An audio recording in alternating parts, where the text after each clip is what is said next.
Path to Success, Part 2. There were many things to consider as I progressed through my career at Electronic Arts Fusion. My manager, Tony Lamb, told me that even with great talent, phenomenal reputation, and amazing brand, success was still not guaranteed. He said it was important to identify one or two senior executives that you believed in and forge a relationship with them. He emphasized that drafting behind a successful executive would pull you along with them as they were promoted. But fighting for a promotion directly would look greedy and self-serving, and you would not have the executive support in the first place. It was critical to befriend one or two senior executives, he explained, and help them succeed, even if it was outside of your normal job and responsibilities. For as those executives rose in the company, so would they bring you along with them. It worked well for Tony. He rose from a test engineer to studio chief operating officer in under 10 years. And he parlayed that into a life-setting cash income from splintering off and joining a venture capital firm, which was founded by an ex-EA executive, Paul Lee, whom Tony drafted behind. Tony recommended that while seeking executives to draft behind, it was also advantageous to find champions in the company. People that liked you and would gladly speak highly of you if they had an opportunity or cause to do so. Tony shared that it was important to arm your champions with talking points, even scripts, to share with others when they might evangelize you. Of course, you do not share it like a script with them. You bring them along for the journey and make them part of it, so they are excited and they share it as their own story with you. People will see over time that you are the consistent element within innovation and great ideas, and so letting others take credit will ultimately serve you. Well, that is what I have always believed. Life has generally thrown that back in my face as untrue, but I want it to be true, and so here I still assert it must be true because I want it to be true. Well, Tony cautioned that while seeking executives to draft behind, it was dangerous because sometimes people see your actions as self-serving or not on brand. Some people may see you as a competitor to their own success and goals. Some people just enjoy throwing caltrops in the path of others to see them stumble and fall. And some people need you to fall so that they can rise themselves over you. There are numerous reasons you may have opposition at work, but confronting or aggravating or arming opposition can result in anti-champions. It does not mean that you should not engage with opposition, but Tony stressed it must be smart, timed, and prudent. Anything rash or unplanned invariably bites you and may block a future opportunity or promotion. But if you are not certain of the need to confront opposition, he recommended to just let it go. Simply this: an anti-champion could be in a hallway or a meeting or even a lunchroom when the opportunity arises to say something derogatory about you. And they do. And it spreads. And then in a review, someone mentions what they heard about you, and they pass it on as though it were fact, though they themselves never witnessed it or heard it themselves at all. That's right. Someone that did nothing to be noticed might get a bonus or a promotion because you did something that offended someone, thus ensuring you did not get the promotion. And they want to give a promotion or bonus to somebody. So that is wrong, but that is reality. I forged champions, and unfortunately I did create anti-champions. But my champions were EA worldwide executives, and so they overpowered EA studio executives that might be my anti-champions. And Tony became a studio executive himself, and so he also gave me some air cover as another champion of mine. Our EA group, Fusion, grew from 4 people to 325 people. And we had almost that again in contractors. We shipped over 75 games on many console platforms. I rose from technical director to chief technology officer to chief operating officer.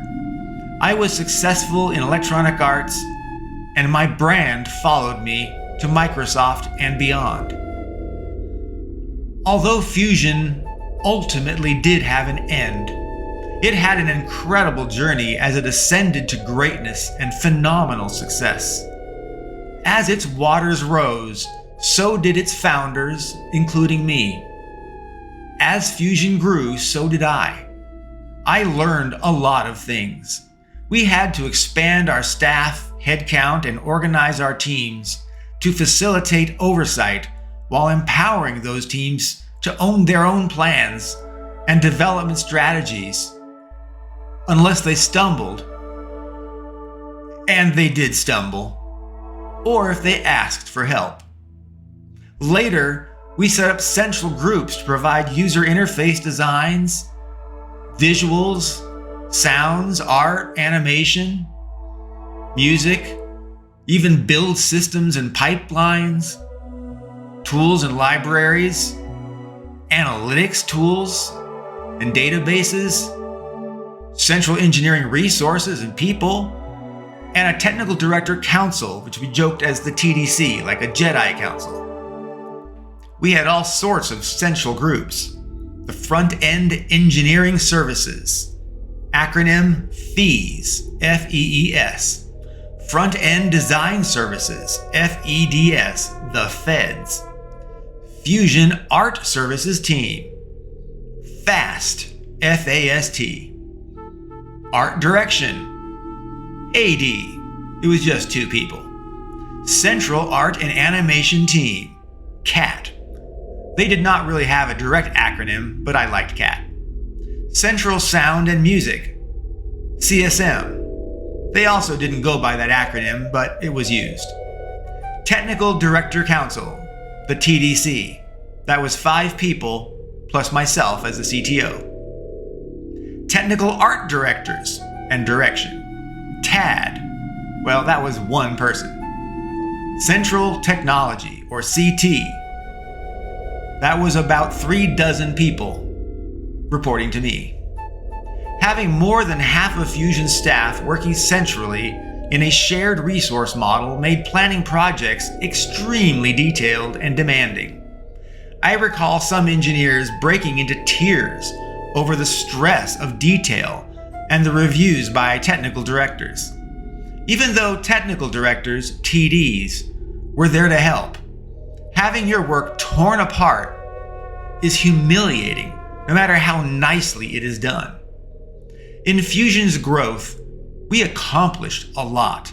We rose, like I said, from 4 people, little nucleus, to a peak of 325 employees and 17 concurrent running contracted games externally.